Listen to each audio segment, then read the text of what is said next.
మా కుటుంబం చాలా పేదది, నేను కూడా పేదవాడినే. దయచేసి గమనించాలి, నాకు వివాహమైనా కూడా పేదవాడినే. నాకు 3 పిల్లలు పుట్టిన తర్వాత కూడా పేదవాడినే. దయచేసి గమనించాలి, ఆ పిల్లలకు అన్నం పెట్టలేని పరిస్థితి. రిక్షా దొక్కాను, అడుక్కున్నాను. ఈ రీడింగ్ రూమ్ స్ట్రీట్లో మంచాలు కుర్చీలు అల్లాను.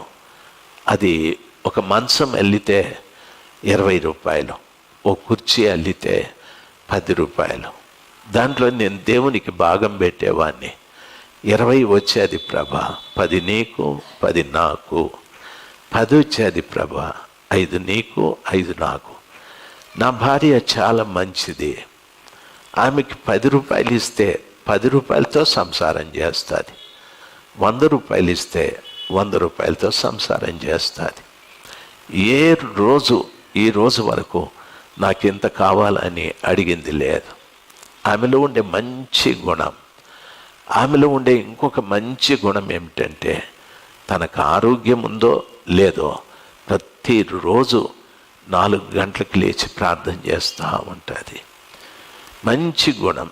4 గంటలకు లేచి ఆ సర్వశక్తిమంతుడైన దేవుని పాదాల చెంత మొరపెడుతూ ఉంటుంది. దేవుని పిల్లలుగా మీకు నా మనవి, దయచేసి గమనించాలి, మన హృదయం అంతా కూడా యేసయ్య ప్రేమతో నిండి ఉండాలి. ఎందుకంటే ఆయన బిడ్డలం మనం సాతాను సంబంధులం కాదు. ఆయన రక్తంతో కడగబడ్డాం. ఆయన మనసు మనకు ఉండాలి. ఎవరైనా ఇబ్బందిలో ఉంటే సాధ్యమైనంత వరకు సహాయం, నువ్వు వేలు చేయకపోయినా 100 ఇచ్చినా కూడా వారు సంతోషిస్తారు. అటువంటి మనసు ఉండాలి. ముఖ్యంగా విధేయత, లోబడేతనం అనేది చాలా ప్రాముఖ్యమైంది. నువ్వెంత లోబడతావో అంత హెచ్చించబడతా ఉంటావు. లోబడేతనానికి ఉన్న గుణం ఎటువంటిదంటే, ఒక బాల్ తీసుకొని ఒక క్రికెట్ బాల్ తీసుకొని గట్టిగా కిందికి వేయండి, అది ఎగరదు. అదే ఒక టెన్నిస్ బాల్ తీసుకోండి, ఆ బాల్ తీసుకొని నువ్వెంత బలంగా కిందికి కొడతావో అంత బలంగా పైకి ఎగురుతుంది. లోబడేతనము అటువంటిది. నువ్వెంత విధేయత చూపెడతావో, ఎంత లోబడతావో అంత అభివృద్ధి చెందుతూ ఉంటావు. ఈ లోబడేతనం, విధేయత లేకపోతే ఎక్కడున్నారో అక్కడే ఉండిపోతారు. దయచేసి గమనించాల్సింది, నిన్ను అభివృద్ధి చేసే ఈ 2 విషయాల్లో జీవితంలో మర్చిపోకూడదు. నేను దేవునికి లోబడాలి, దేవుని పట్ల విధేయత కలిగి ఉండాలి. దేవుని ప్రతినిధిగా మా మధ్యలో ఉన్న దైవ సేవకునికి లోబడాలి, దైవ సేవకునికి విధేయత చూపెట్టాలి.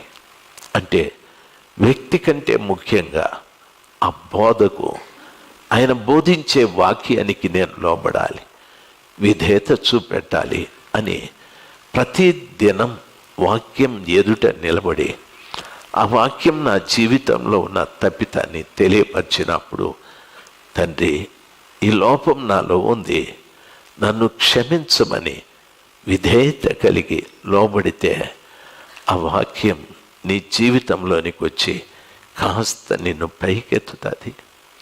ఆ వాక్యం యొక్క శక్తి నీ లేకి వస్తుంది. ఆ వాక్యంలో ఉన్న బలం నీ లేకి వస్తుంది. నేను నేర్చుకున్నది చెప్తూ ఉన్నాను. నేను నిజంగా అంత విద్యావంతుని కాదు, నాకు అంత జ్ఞానము లేదు. మాది పేద కుటుంబం, కూలి చేసుకుని బ్రతికే వాళ్ళం. అటువంటి నన్ను ఈ రోజున ఎంతోమంది కావాలని కోరుకుంటారు. 5 నిమిషాలు నన్ను ఖాళీగా ఉంచారు. ఒక్క ప్రసంగం చేసిపోండి చాలు, ఒక్క ప్రసంగం చేసిపోండి చాలని బ్రతిమలాడతారు. అంత హెచ్చించబడేదానికి కారణం విధేయత కలిగి లోబడి ఉండడమే. వాక్యం నా జీవితంలోనికి వచ్చి నువ్వు ఇలాంటి వాడివే అంటే క్షమించమని ప్రభువుని అడిగి, ఇంకా ఈ పని నేను చేయనయ్యా, నన్ను క్షమించండి, మీకు లోబడతాను.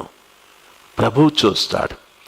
ఏ వాక్యానికి మనం లోబడ్డామో ఆ వాక్యంలో ఉన్న శక్తి మనలోకి వచ్చి మనల్ని హెచ్చిస్తుందండి, మనల్ని అభివృద్ధి చేస్తుందండి.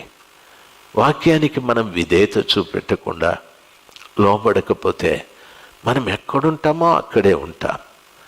10 రూపాయల సంపాదనతోనే ఉంటాం, 5 రూపాయల సంపాదనతోనే ఉంటాం, అద్దె ఇంట్లోనే ఉంటాం, శ్రమలతోనే ఉంటాం, దుఃఖాలతో ఉంటాం. నా దేవుడు ఎటువంటి వాడంటే మనల్ని హెచ్చించేవాడు. నిన్ను హెచ్చించటానికి నీ దగ్గర ఏదో ఒకటి కావాలి, దాన్ని బట్టి ప్రభు హెచ్చిస్తాడు. దయచేసి గమనించాల్సింది, చాలామంది జీవితాలలో అభివృద్ధి లేకపోవటానికి గల కారణాలు అవే. నేనేసు ప్రభుని నమ్ముకున్నాను అనేదే మనకు తెలుసు, అభివృద్ధి మనకు తెలియదు. అభివృద్ధి లోబడుట వలన, విధేయత చూపెట్టుట వలన వస్తుంది. దయచేసి గమనించాలి. నిన్ను నువ్వు ఎప్పుడు ఏమనుకోవాలో తెలుసా? నేను కేవలం మట్టిలో నుండి వచ్చిన వాడిని, కేవలం మట్టి, just I am dust before Jesus Christ. యేసు ప్రభుల వారి ఎదుట నేను కేవలం మట్టి. ఈ మట్టికి ఈ రీతిగా డిగ్రీ ఉండొచ్చు, డాక్టర్, ఇంజనీర్, ప్రొఫెసర్, అది ఇది ఉండొచ్చు. అయినా ఇవన్నీ మధ్యలో వచ్చినవి. దాన్ని ప్రక్కన పెట్టి మొదట నా నిర్మాణం మట్టి, నేను మట్టి అనే ఆ తగ్గింపు మనకు కావాలి. నేను కేవలం మట్టి, నాలో గొప్పతనం ఏముంది? ఏదైనా ఇస్తే దేవుడు ఇవ్వాల్సిందే, నాదంటూ ఏమీ లేదు అనే ఆ మంచి తగ్గింపు మనం కలిగి జీవించాలి. అప్పుడే నీ అభివృద్ధికి అదొక కారణమవుతుంది. తగ్గింపు, లోబడేతనం, తగ్గింపు, లోబడేతనం, ఈ రెండు నీ అభివృద్ధికి కారణమవుతుంది. దయచేసి గమనించాల్సింది, నేను ఒక మాట చెప్తాను. నా వయసులో ఉన్నటువంటి వారు ఈ విధంగా సువార్త సభలకు వెళ్ళే వారు ఎక్కడ కనిపించలేదు. ఇప్పుడంతా కాంపిటీషన్. చాలామంది యవనస్తులు చేశారు ఈ విధంగా యూట్యూబ్లో అక్కడ ఇక్కడ. అయినా ప్రభుల వారు నన్ను స్థిరంగా నిలబెట్టి ఆయన వాడుకుంటూ ఉన్నాడు. నిజంగా చెప్తున్నాను. కారణం ఏమిటంటే నేను ఇంకా తగ్గించుకుంటాను. అందరూ అంటారు నువ్వు చాలా సింపుల్ అని. సింపుల్ ఏమి? సింపుల్లో సింపుల్ నేను. ఎందుకంటే ఏముంది నా దగ్గర? ఏదైనా ఉంటే దేవుడికి సంబంధించినవి ఉంటాయి, కానీ నా దగ్గర ఏమీ లేదని దయచేసి గమనించాలి. ఆ తగ్గింపు, ఆ లోబడేతనం నీకుంటే ఆ రెండు నిన్ను పైకెత్తడం ప్రారంభిస్తుంది.